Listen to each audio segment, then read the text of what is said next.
Molecular formula होता है shows the actual number and types of atoms in a molecule। इससे हमें सिर्फ यही पता चलता है कि कितने एटम्स होते हैं एक मॉलिक्यूल में और किस किस्म के एटम्स होते हैं, और जिससे हमें ये चीज पता चलेगा उसको हम बोलते हैं क्या, मॉलिक्यूलर फार्मूला। जैसे यानी शॉर्ट में याद रखो, it gives idea about the actual number of atoms in a molecule. जैसे हमारे पास एक कंपाउंड होता है ग्लूकोज, ग्लूकोज की फार्मूला होती है C6H12O6। अगर हम यहाँ से ऑब्जर्व करेंगे, यहाँ से हमें पता चलता है इसमें है 6 एटम्स ऑफ कार्बन के, 12 एटम्स ऑफ हाइड्रोजन के एंड 6 एटम्स ऑफ ऑक्सीजन के। यानी कि इसमें 6 एटम है कार्बन के, 12 एटम है हाइड्रोजन के, 6 एटम है ऑक्सीजन के। जिस फॉर्मूला से हमें पता चलता है एक्चुअल नंबर ऑफ एटम्स कितने होंगे एक मॉलिक्यूल में, एक कंपाउंड में, उसको हम बोलते हैं मॉलिक्यूलर फार्मूला। क्लियर हो गया मॉलिक्यूलर? शाबाश। आगे देखिए, देखिए यहाँ पे सुनिए, फिर अब देखिए यहाँ पे यही पॉइंट मैंने फिर से लिखाया है। The molecular formula provides the exact number and types of atoms in a molecule। इससे पता चलता है कितने हैं और किस किस्म के हैं। जैसे ग्लूकोज है C6H12O6, कितने कार्बन है 6, कितने हाइड्रोजन है 6, कितने हैं ऑक्सीजन 6। तो और कौन कौन से एटम है, कार्बन था, हाइड्रोजन था, ऑक्सीजन। टाइप में दोनों चीजें पता चला, एग्जैक्ट नंबर में और टाइप्स ऑफ एटम में।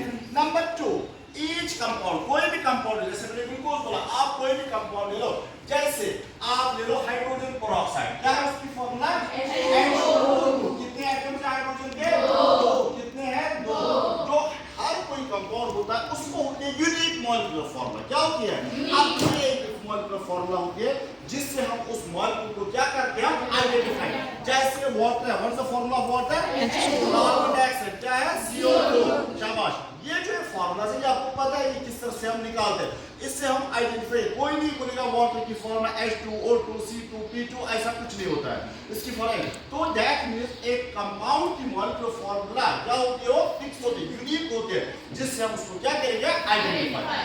एक और इंपॉर्टेंट फीचर यहाँ मैंने लिखा है टॉपिक मॉलिक्यूलर मास। देखो मॉलिक्यूलर फार्मूला, जब भी हम किसी भी कंपाउंड का पता चलता है, हम मॉलिक्यूलर फार्मूला से उस कंपाउंड का मास निकाल सकते हैं। क्या निकाल सकते हैं, मास। और जो हमें मास वहां से निकलेगा मॉलिक्यूलर फार्मूला से, उस मास को हम बोलते हैं, याद रखना, उसको हम बोलते हैं, या उसको बोलेंगे मोलर मास, या उसको बोलेंगे सीधे ही मॉलिक्यूलर मास, या उसको बोलेंगे मॉलिक्यूलर, हाँ मॉलिक्यूलर फार्मूला मास। 3 नाम उसके हम बोल सकते हैं। जो पहले याद रखो ये कहां से आ गया, मॉलिक्यूलर मास। जो भी मॉलिक्यूलर फार्मूला होती है किसी भी कंपाउंड की, हम उस कंपाउंड का क्या निकाल सकते हैं, हम उसको निकाल सकते हैं mass. And the mass obtained from the molecular formula, उस मास को हम बोलते हैं मॉलिक्यूलर मास या मोलर मास अथवा कंपाउंड या मॉलिक्यूलर फार्मूला मास। आप बोलिए मॉलिक्यूलर फार्मूला, इसमें टॉपिक है हमारा मॉलिक्यूलर फार्मूला। मॉलिक्यूलर फार्मूला से जो मास निकलेगा उसको हम बोलेंगे मॉलिक्यूलर फार्मूला मास। जैसे मैं आपको यहाँ पे समझाऊंगा, यहाँ पे मैं दिखाऊंगा थोड़ा बहुत आपको मॉलिक्यूलर फार्मूला मास कैसे निकालते हैं। अभी मैं आपको बोलूंगा ग्लूकोज है, what is this molecular formula, C6H12O6। यहाँ से मैं इसका मास निकाल सकता हूँ इस कंपाउंड का। कैसे निकालेंगे, आपको पता ही है, मॉलिक्यूलर मास मैंने को कंसेप्ट पढ़ा है। अगर हम एक मॉलिक्यूल का निकालेंगे, इस बेसिकली फिर हम देखते हैं इसको आगे, सम ऑफ एटॉमिक मास। तो यहाँ पे कितने एटम्स है कार्बन, ये 6। हमें किसने पहले बोला, मॉलिक्यूलर फार्मूला का काम ही होता है exact actual number of atom. यहाँ पे कितने कार्बन है, 6 इनटू किसका एटॉमिक मास निकालना है, कार्बन का, प्लस हाइड्रोजन कितने हैं, 12। तो 12 कहां से हमें पता चला, मॉलिक्यूलर फार्मूला इसीलिए वजूद में है, इससे पता चला exact number of atom. 12 into क्या निकालेंगे, atomic mass of hydrogen, plus oxygen कितने हैं, 6। ये 6 कहां से पता चला, मॉलिक्यूलर फार्मूला से, तो plus 6 into atomic mass of oxygen. अब देखिए 6 into atomic mass of carbon क्या है, 12U या AU, 12 into atomic mass of hydrogen 9 AU।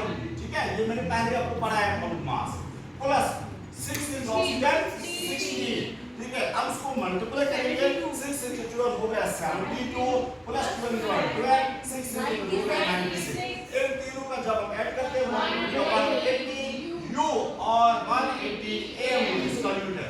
और जो हमें यहाँ से ये मास निकला, इस ये निकले कंपाउंड का इस मास को हम बोलेंगे मॉलिक्यूलर फार्मूला मास। और इसका मतलब है जो हमारे पास मॉलिक्यूलर फार्मूला होती है, मॉलिक्यूलर फार्मूला होती है ना, मॉलिक्यूलर फार्मूला एक इंपॉर्टेंट कांसेप्ट है। क्यों इंपॉर्टेंट कांसेप्ट है? क्योंकि मॉलिक्यूलर फार्मूला से ही हमें पता चलता है exact actual number of atoms.